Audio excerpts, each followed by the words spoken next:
Racing just started. We have Pedro Penduko. Break quickly at a start. Moving upon the outside. Miss Delicious. Pretty Bull is down on the inside. Alam mo na yan. Storm comes next.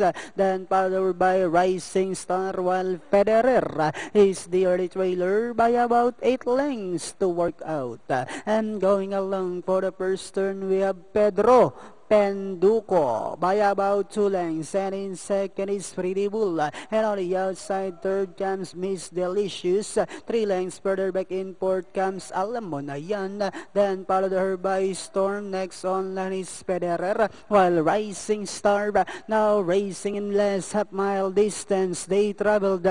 We have Pedro Penduko by our length and a half.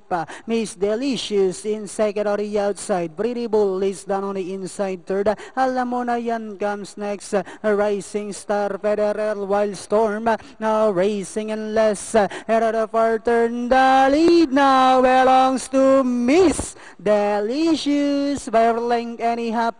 And in second is Pretty Bull. Alam Mo Na Yan moving up to take third. Pedro Penduko. Federer ran on the outside. Rising Star, Storm as they swing for home. We have Miss Delicious moving up on the outside is Pretty Bull. Last 100 meters, we have Miss Delicious followed by Pretty Bull on the outside. Miss Delicious followed by Pretty Bull, and finally it's Miss Delicious, Pretty Bull. Then comes Alam Mo Na Yan, Rising Star, Federer. 6-1-4 to back, coach. Yes. Ganda ng tinakbo ni Alam Mo Na Yan. Gumanda yung trifecta. 6-1-4.